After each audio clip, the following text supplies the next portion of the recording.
Details are still emerging, but Israel says that areas of the Golan Heights that it occupies have come under attack directly from Iran's Quds force in neighboring Syria and that it retaliated, possibly by striking targets in the Syrian capital Damascus. The incident reflects the latest in a series of increasingly serious exchanges between the two countries in the region and comes amid increased tensions following the United States' decision to withdraw from a controversial deal regarding Iran's nuclear program. In the early hours local time in Israel on May 10, 2018, the Israel Defense Forces (IDF) confirmed that at least 20 unspecified rockets had landed in the Golan, but caused no injuries. Alert sirens reportedly went off in the Israeli communities of Meidal Shams, Neve Ativ, Nimrod, Masad, Bikayata, Odem, and El Raman. Iron Dome systems fired an unknown number of interceptors and shot down at least some of the incoming projectiles. The attacks immediately followed reported Israeli artillery strikes on forces aligned with Syria's dictator Bashar al-Assad, possibly Iranian-backed militias and their Iranian advisors, in the Syrian city of Bathin. The Kenitra Governorate, the IDF sees this Iranian attack on Israel with severity. IDF spokesperson Lieutenant Colonel Jonathan Conricus told the Times of Israel shortly after midnight on May 10, 2018. This event is not over, he stressed at the time. This was an Iranian event, was a significant event and it will not be tolerated, IDF spokesman Brigadier General Ronen Maneli said, according to the Jerusalem Post. He made it clear there would be an Israeli response. This response subsequently came in the form of additional Israeli standoff strikes on targets in and around Damascus. After the already rare decision to name Iran as being behind the attacks in the Golan, Israel then publicly acknowledged it was striking Iranian targets inside Syria. Even more unprecedented, the IDF said Assad and his forces should not try to interfere with the retaliatory strikes or face an equally severe response. There were reports that Syrian air defenses had attempted to shoot down some of the incoming Israeli missiles. Even before the skirmish in the Golan touched off the flurry of activity, Israel had already put the IDF on heightened alert after U.S. President Donald Trump's announcement that his administration would abandon the Iran deal on April 8, 2018. This reportedly included the call-up of certain reserve air defense and intelligence the day before. At the same time, there had been reports that additional forces were moving toward the Golan in response to suspicious activity on the Syrian side of the border. The IDF told local authorities to open community bomb shelters as a precaution. Though the immediate inciting incident does appear to be the Israeli strike on the targets in Bath, that is just the most recent in series of strikes by Israel against Iran and its interests in Syria, including proxy forces, such as the Lebanese militant group Hezbollah.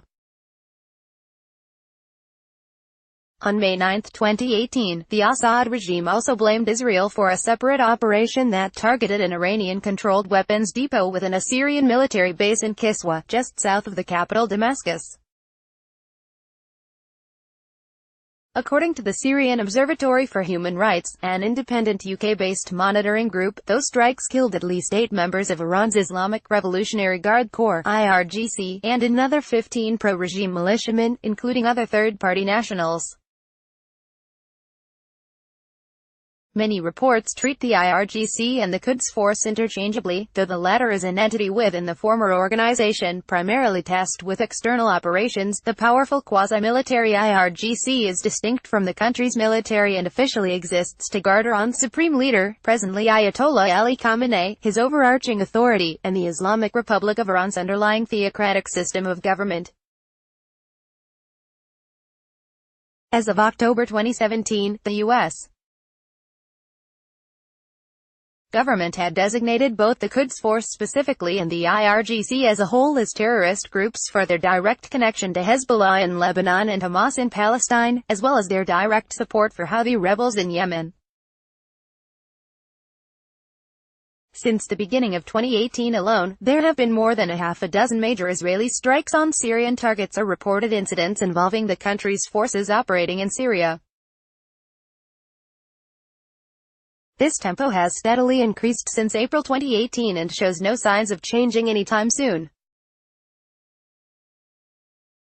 But directly accusing the Quds Force of strikes into Israel represents a new and significant escalation in what had already been a low-level conflict between Iran and Israel in the region. In February 2018, Iranian forces in Syria launched a drone into Israeli territory, which Prime Minister Benjamin Netanyahu and other officials later said had been armed and on a strike mission of its own.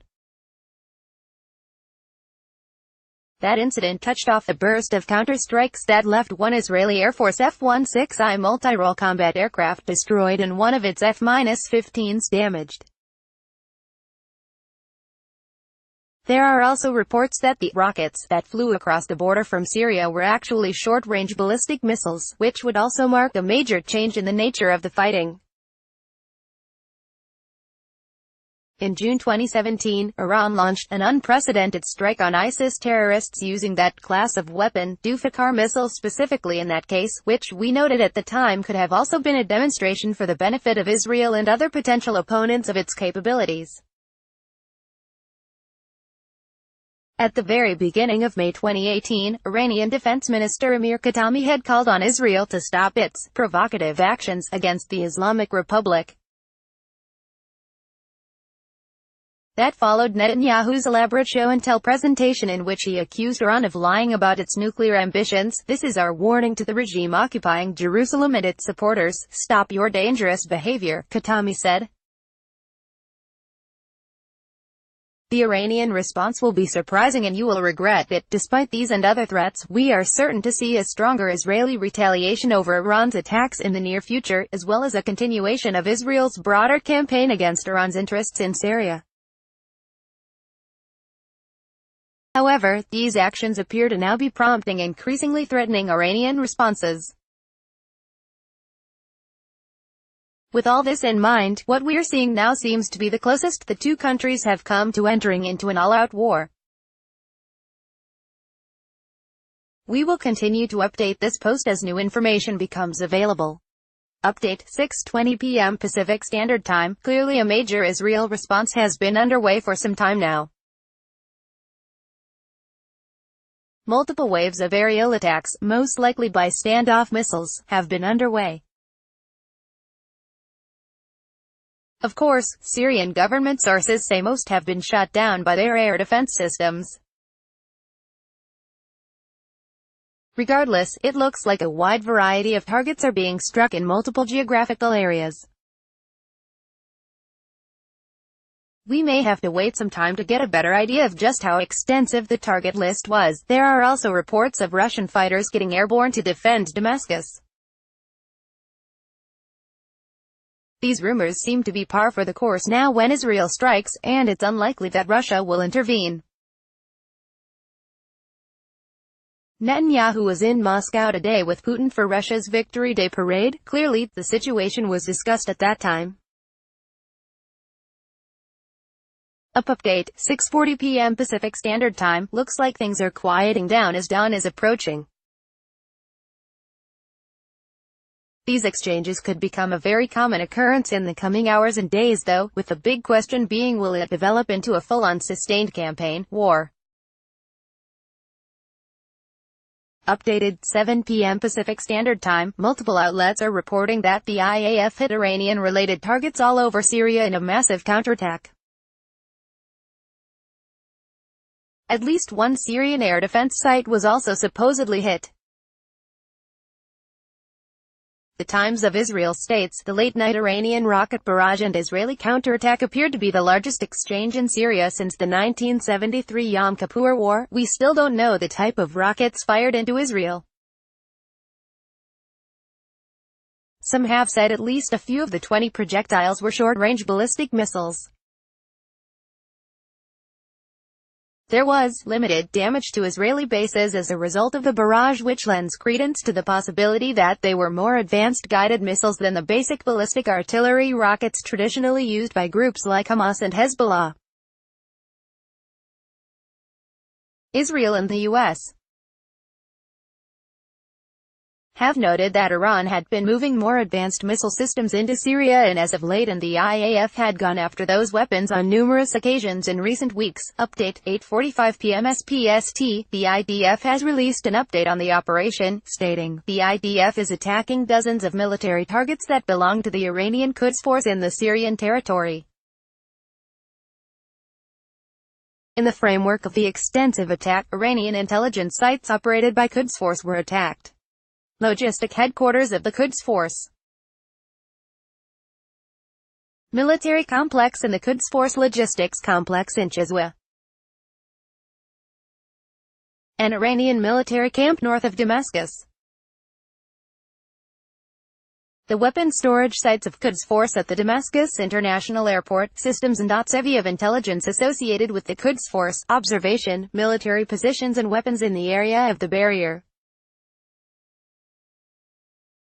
The Iranian launcher was also destroyed from which the missiles were launched into Israel tonight. The IAF was attacked by Syrian aerial defense batteries, which carried out firing at the Israeli warning.